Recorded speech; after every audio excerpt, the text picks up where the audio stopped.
Assalamu alaikum wa rahmatullahi wa barakatuh. Welcome back to the proof that Islam is the truth, where in these episodes we've been discussing some of the amazing scientific miracles of the Quran. Information in a book 1,400 years old that every Muslim believes is the uncreated word of Allah, the creator of the heavens and the earth, revealed for the benefit and the guidance of all of humanity. But it's not just a claim that we make, it's something that we can back up with evidence. And we believe that for any rational human being, any thinking person who takes the time and takes the energy and takes the effort to look at these evidences and examine them dispassionately will come to know that truly Islam is what it claims to be, the religion that has been revealed by God the Creator for the guidance and the benefit of all of mankind. And in our last episode, we were talking about some amazing facts in the Quran concerning the universe, how the Quran had described the universe is expanding, that the universe has a common origin, and that the universe that we know it as today was formed out of a gaseous mass, and how all of this information was only discovered recently. Let's look at some more verses of the Quran concerning cosmology.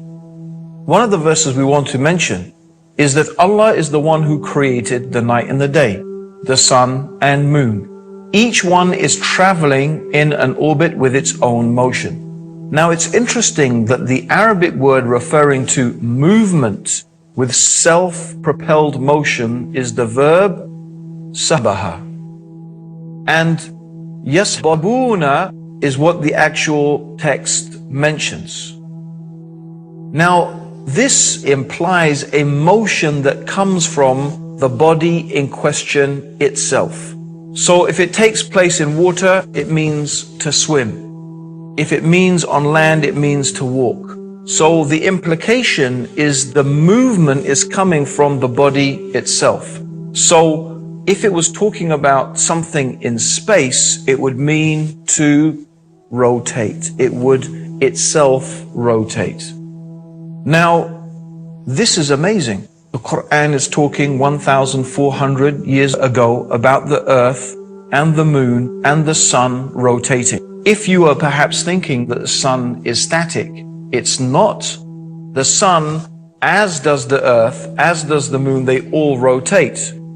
Of course, the earth, however, rotates around the sun. The sun rotates around its own axis. So it is actually quite correct, is saying. And of course, the earth is in orbit around the sun. And also, by the way, the sun is also in orbit. But it is in orbit round the center of the galaxy. In fact, it is believed that ultimately, if the sun keeps going in its orbit, it would ultimately end in what is known as the solar apex, a sort of position that it will end up in the center of the galaxy. So what we find here is that the Quran is talking about things that no one could really know this information 1,400 years ago. It is scientifically accurate. The idea of the alternation of the night and the day and of the spherical nature of the earth is actually implied in the 31st surah and the 29th ayah of the Quran. Have you not seen how Allah merges the night into the day and the day into the night? And in another verse, the 39th chapter in the 5th ayah or the 5th verse, the Quran mentions He coils the night upon the day and He coils the day upon the night. And this word that is used in the Quran in the original Arabic is kawarra. Kawarra in its original meaning means the action of coiling a turban around your head. Coiling a turban. So it describes kawarra, how the night and the day coils one round the other. And you can find that description of the interpenetration of one sector by another is expressed in the Quran just as if the concept of the earth's roundness had already been conceived at the time. which is, except for there were a few philosophers who had theorized that the earth was round, but it was not really a generally accepted idea. But it is something that is implied in the Quran, and certainly we can gather this today from our present day knowledge. It's a very another interesting aspect that in one place in the Quran, the word that is used to describe the shape of the earth is the same word that is used to describe the egg of the ostrich. Now, looking at this globe, for example, you may imagine that the earth is completely spherical. But in reality, that is not the case. The earth is slightly misshaped. It is not a perfect sphere. And in fact, slightly elongated, rather like an ostrich egg. So it is incredible also that the Quran is describing that shape of the earth. At least this is a possible interpretation of those verses. Certainly we can say that none of these things actually contradict present modern scientific knowledge. In fact, if you think about it, if we were only to bring a book 1,400 years old and you were to find absolutely no contradictions, and I don't mean here to say that the Quran affirms anything. Let's say it doesn't affirm any scientific knowledge. Let's say it didn't even preempt any scientific knowledge. Let's say there was nothing special in the Quran, which of course is not the case because I've spent a couple of episodes showing you exactly how amazing the Quran is when it talks about aspects of the universe and the world in which we live. But let's just say those things were not there. Let's just say there was nothing that contradicted present day knowledge. That itself alone would be remarkable. Because the superstitions and the beliefs that people had 1,400 years ago were remarkable. For example, the ancient Greeks believed that the Milky Way is the band of stars that you can see in the sky. In fact, it constitutes our galaxy. They believed that the Milky Way was produced when a particular Greek goddess was breastfeeding her child, and the child bit her breast and her milk spilled out, and that's how the Milky Way got to be in the universe. That's their legend of how the Milky Way came to be there. Of course, today we probably all had a good laugh at that and how totally ridiculous it is. How come the Quran does not have any stories like that? How come the Quran does not have any fantastical descriptions of the origin of the universe and the earth? We find it doesn't. We find that what it says can be perfectly, easily, and sensibly reconciled with modern scientific knowledge. No. Indeed, many of the verses preempt what scientists have discovered today. Let's look at some more of the amazing statements in the Quran. In the 10th surah, in the 5th ayah, the 5th verse, it says, "It is He," meaning God, Allah, "who made the sun a shining lamp and the moon as a light and measured out their stages." Now the Quran describes the sun as siraj.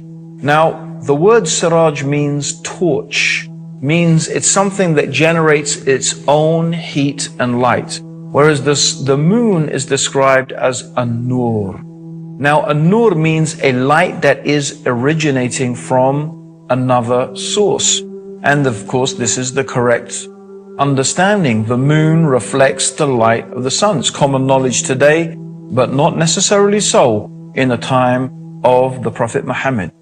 Let's see what one of the respected cosmologists and scientists in the field of astronomy had to say when he was shown some of the statements in the Quran concerning his field of expertise. Professor Yoshidi Kusan, who's the director of the Tokyo Observatory in Tokyo in Japan, and this is what he said: "I say, I am very much impressed by finding true astronomical facts in the Quran. And for us modern astronomers who have been studying a very small piece of the universe, we have concentrated our efforts for understanding that very small part. Because by using telescopes, we can only see a very few parts of the sky without thinking about the whole universe. So by reading the Quran and by answering to questions, I think I can find my future way for investigating the universe. What he's saying is that the one who is writing the Quran, the one who is revealing the Quran, the one who is speaking the words of the Quran, is talking as if he is looking at the whole universe together, as opposed to the scientist who concentrates on observing this bit or that bit of the universe, which is what most astronomers do. Who is it that sees the whole universe altogether? Who is it who sees all things in all places in all times, except Allah, the Mighty, the Wise? So these are some of the amazing scientific facts, and we're going to move on also to another area that particularly interested me, because when I was at school, one of the subjects that I studied was geography, and a sub-subject of that was, of course, geology. And I do remember when I first read the Quran 20 years ago, and it was reading the Quran that motivated me to embrace Islam. One of the things that stuck in my head, and I remember it until today, was coming across the descriptions in the Quran of mountains. So let's go through some of the things the Quran says about mountains. For example, in the 78th surah, in verses 6 to 7, Allah says, "Have we not made the earth an expanse and the mountains stakes?" The word that is used here is awtad. Awtad, meaning stake, is like the peg of the tent. So the peg of the tent goes into the ground. It holds the rope that holds the tent. So you have a small part of the peg sticking up from the ground, but the majority of the peg is inside the ground. The Quran also says in the 31st surah, or the 31st chapter, in the 10th verse, "And Allah has cast into the mountains, standing firm, so that it does not shake with you." Now today, with modern sonar technology, they have been able to bounce sound waves down through the Earth's crust. And according to the different rates at which the sound waves are reflected back and are measured, they can tell the different density of the Earth's crust as opposed to what is hard and what is soft, what is from the crust and what is from the magma. And what they have discovered with this technology is exactly what the Quran was saying 1,400 years ago, that the mountains have roots. The mountains, like the peg of the tent, not only do they go above the earth's surface, the mountains go deeply into the earth's core. And they act, it has been theorized, as stabilizers. They help to stabilize the earth's surface. And there's two ways in which they do that. Number one, because the earth is composed of tectonic plates. The crust of the earth is actually made of different plates. And it is the movement of these plates that causes earthquakes. When these plates move against each other, the friction of that movement causes earthquakes. And that's also what they think how continental drift has happened. Originally, they believe all the continents were one continent, and then because of plate tectonics, it moved. But the Quran is saying is the mountains act as stabilizers. They help to stabilize the earth's crust. And this is something that has actually been theorized by modern geologists. There's another way in which the mountains may act as a stabilizing factor, and that is to do with the rotation. Maybe if you try and spin something, you will find that if it is not really spherical, it will start to rotate, and then it will start to wobble out of shape. And it is possible that the mountains actually act as a counterbalance to keep the Earth's rotation smooth. I do stress, of course, that these are theories, but it is very interesting what the Quran is saying 1,400 years ago. and that it seems to be preempting the ideas and the knowledge that is being produced by modern day science. Certainly, it is a fact that is established that the mountains have roots, and the Quran is saying that the mountains are like autad, the pegs of a tent. So this is a remarkable scientific fact. It's one I remember sticking in my mind when I first read the Quran about 20 years ago. So these are one of the remarkable things. Also, the Quran mentions some aspects of animal and plant life. For example, the 16th chapter of the Quran is called Surah An-Nahl, which means the Surah of the bee. And one of the aspects of the Quran in this surah, it is talking about the bee. And it's very interesting that the word that is used in the Quran for the bee that flies around gathering honey or gathering the nectar for the honey, it is used in the female form. The gender that it is used is feminine. Although until recently it was believed that the bees were actually soldiers, they were males, and the ruler of the hive was a king. But as it happens, in fact, we know that the bees are indeed female, and they are owned or they are headed by a queen. That's why we say the queen bee.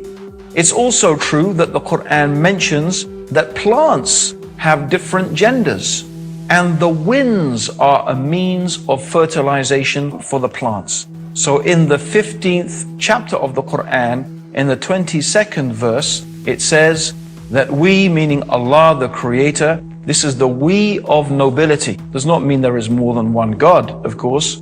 It is we in the sense that royalty uses the term we. It's a sense of honor and nobility. So the royal we, they call it. We sent forth the winds that fesontate. That means that the fertilize things. These are all recently discovered things. Also, we find the Greek philosopher Democritus, who lived from 460 to 361 BC. He advanced the theory that matter was composed of tiny indivisible particles called atoms. And they believed that this was the base upon which all of things were made, and there was nothing smaller than the atom. However, modern science has discovered that atom is in fact divisible, and the atom has been split, and the atom itself is composed of smaller elements. The Quran says 1,400 years ago in the 34th chapter and the 3rd ayah or the 3rd verse, He is aware of an atom's weight in the heavens and on the earth, and even anything smaller than that. Meaning there is something smaller than an atom, and Allah, God, is aware of it, every single thing. There's another thing I want to mention. God mentions in the Quran some amazing things about the human beings, and one of the things is about our nerves. Here is a very frightening and terrifying passage of the Quran. It's mentioned in the 75th chapter in ayahs 3 to 4. Does mankind think that we cannot assemble his bones? Nay, we are able to put together in perfect order the very tips of his fingers. God is telling us He can recreate us on this day, this terrifying day, this frightening day, the day of judgment. He is able to recreate you, even if you are dust, even your bones to the very tip of your finger. Why the very tip of your finger? Of course, you've all heard of fingerprinting, haven't you? Every single human being's fingerprint is unique. Why did God mention the fingerprint? Why did God mention the tip of the finger? This is the uniqueness of the human being. God is telling us, look, I can recreate you even to this fingertip. That is the power that I have. Even to your most unique attribute, I can create you to that. Be mindful, be careful. I will create you again on the day of judgment, and I will judge you and ask you about every single thing that you have done. This is not common knowledge. How did anyone 1,400 years ago know about fingerprinting? And Allah warns us in the 4th chapter of the Quran, in the 56th verse, those who reject our signs, we shall soon cast them into the hellfire. And as often as their skins are roasted through, we shall change them for fresh skins, so they may truly taste the penalty. For Allah is exalted in power, the wise. This is a very frightening description of the hellfire. God is going to burn the skin and recreate the skin and burn the skin, so the people in the hellfire will taste the punishment. Why is the Quran saying that? It has only recently been known and discovered that when the skin is burnt, a person does not feel any pain. That's why when a person suffers severe burns, a doctor will prick the skin to see if the person feels pain. If he feels pain, there are still nerve receptors left. If he does not, that means his skin has been so badly burnt, he cannot feel pain. So if God put people in the hellfire and the hell burnt their skins, after that they will not feel the pain. So Allah is going to recreate the skin again, so they will keep on tasting the punishment. It is a very severe warning from the one who has created you. He knows you better than you know yourself. And He is warning you in His book of His knowledge and His ability, that if you do not believe in Him and follow His guidance, see what is waiting for those people who reject the faith. My dear listeners, we have only one more thing we want to mention. The tree of Zakum, which will be the food of sinners, and it will be like boiling oil that will boil in their bellies, like the boiling of scalding water. Taste this, Allah says in the Quran. Verily you are pretending to be the mighty, the generous. Look at those arrogant people pretending to be mighty, pretending to be generous, but taste the tree of Zakum that will boil in your belly. And it says they will drink a water that cuts their bowels to pieces. It is very interesting that thermal receptors are not present in the intestines, but it is in the bowels. And the contents and the receptors in the bowels are highly sensitive. It's a very, very sensitive area, and that is where pain is initiated.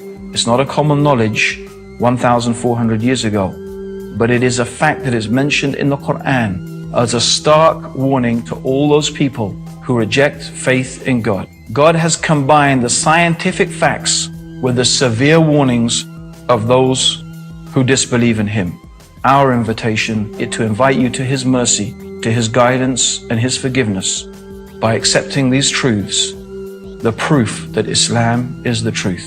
Join us in the next episode for some amazing prophecies of the Prophet Muhammad and the Quran. And until then, may God's peace and blessings and guidance be with you. Assalamu alaikum wa rahmatullahi wa barakatuh.